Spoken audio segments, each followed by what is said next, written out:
Hey guys, it's Karl, and right before this vid started, I just popped out my SIM card from my iPhone SE, put it back into the 13 Pro Max to continue my daily usage. But crazy to think 30 days has gone by that quick, and I haven't actually created any content, I realized, around the SE other than the quick little social vids that I posted. I've got a couple thoughts, and honestly, I miss using the SE mostly for Touch ID. So there's obviously things that I love about this device, things that I absolutely hate. We'll start off with those things first. Maybe we'll start off with things I love.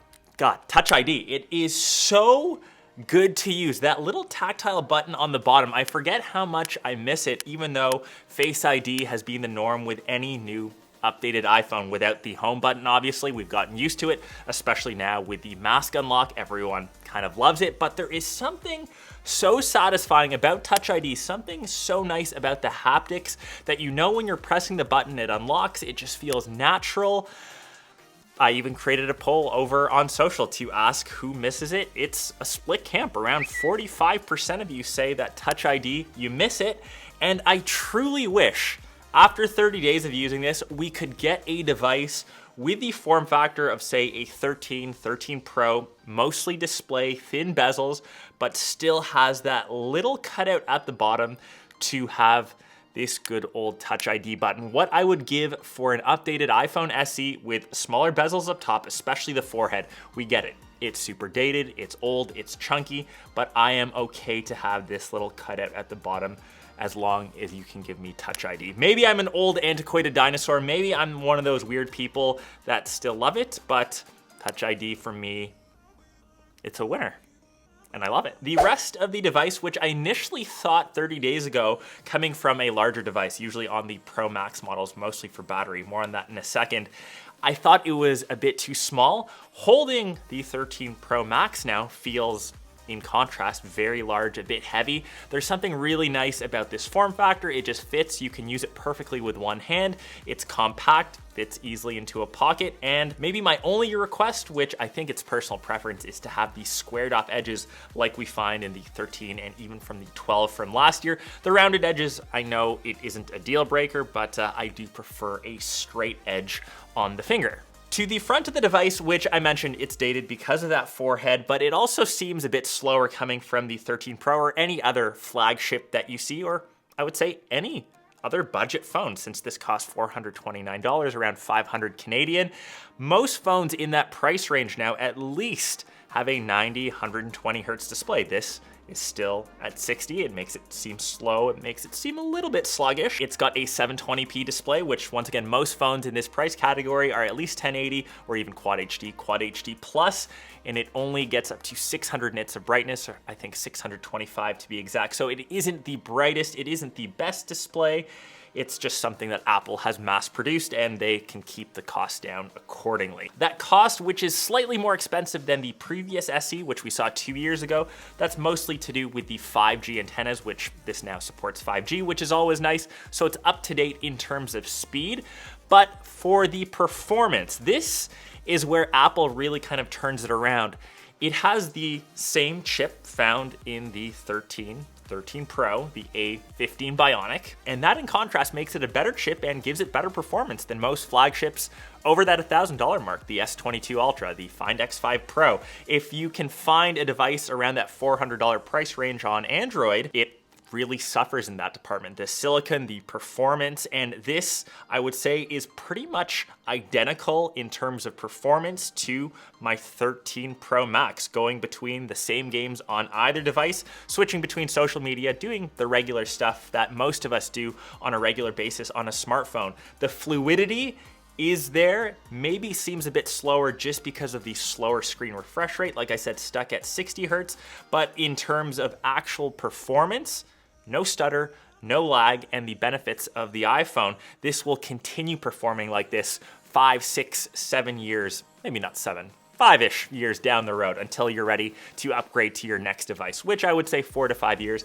is the typical refresh cycle for most people. Another area to kind of chat about is the camera, where I was pleasantly surprised, and I know most people will look at any device now, you will see multiple hole cutouts for multiple different cameras. Of course, you've got the standard main, ultra wide, and telephoto. I would argue if you look through my camera roll or album on my 13 Pro Max, the majority of camera shots, even though I do a lot of testing, are with the main camera sensor. And that's where I would argue the SE is the best single camera system smartphone that you can currently get. There were a couple instances where I wish I did have the ultra wide for a couple landscape shots when I was outside, but for the majority of people looking to grab this device that only want to spend around $400, you'll get by totally fine with one camera. The exact same thing, and probably even more so, can be said around the video side. I would still argue that all iPhones in general take the best smartphone video, and as long as you need the one lens, as long as you don't need to zoom in or say go ultra wide, the video performance on this crushes, like absolutely crushes, a $400 Android device. It's kind of not even comparable. It will take very similar shots to, say, that S22 Ultra that I mentioned with just the main camera. Obviously, you don't have the versatility of all the different zoom ranges though. Where this phone fell the shortest for me and where I missed my 13 Pro Max, which is the reason why I use this large device, is the battery. And I know that the 13 Pro Max is the kind of king of smartphone battery life. I would really struggle to get till the end of the day with this because I'm on it most of the time. Around 9-10 p.m. it would just die out on me, so I either have to recharge it here at the studio or just plug it in to get some extra juice. That's also where it falls a bit short, mostly because of lightning, which I guess is the same across any iPhone, but charging speeds to juice it up from 0 to 100, it's a couple hours, so mostly plugging this in at the end of the night is your best option, and wireless charging is also really, really slow. So if you are a power user, if you're someone that relies on your phone to always be on, once again, I don't think that's the person that would be looking at an iPhone SE, which still technically stands for special edition according to Apple. I still think the price point makes it really compelling, but I will argue other budget devices. So if you look around that $400 mark, let me grab a couple here. These were just a couple ones that I had on deck, and actually all of these have displays that are at least 120 Hertz. All of these are around that $400 to $500 mark, and even this one right here, the Poco X4 Pro, you can grab this for around $200, $250, even though it's a brand new device.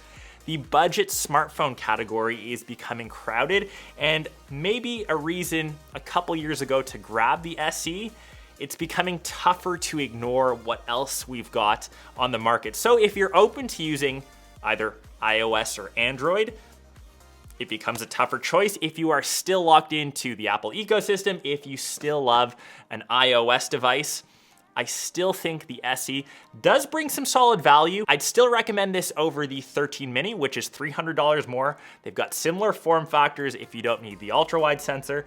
Like I said, if you are a huge fan of Touch ID, there's just something so satisfying about it. If I could create that special wish list to Apple, if I could have one of those bespoke Frankenstein phones, I would have body like this, give me Touch ID. There's just something so satisfying about clicking this or pressing it. Maybe it's a bit of my OCD-ness, but I would argue that Frankensteinishness, that's not a word. Frankensteinishness. Maybe that's what the iPhone SE is. It's got components of the phone that I love, that compete with $1,000 flagships, like the performance, like the chip, but there are other areas that are ugly. Is Frankenstein ugly? I guess that's subjective, like the big forehead, like the battery, like the display. It's what you'd expect from a device that's maybe 4 or 5 years old. That's what Apple is doing to help keep the cost down, putting those new components into an older chassis.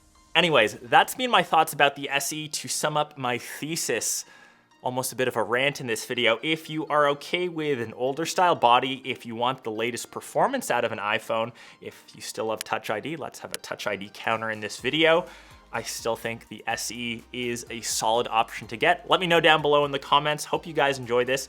And I actually thoroughly enjoyed using the SE, but I am looking forward to that all day battery life with the 13 Pro Max again. Peace.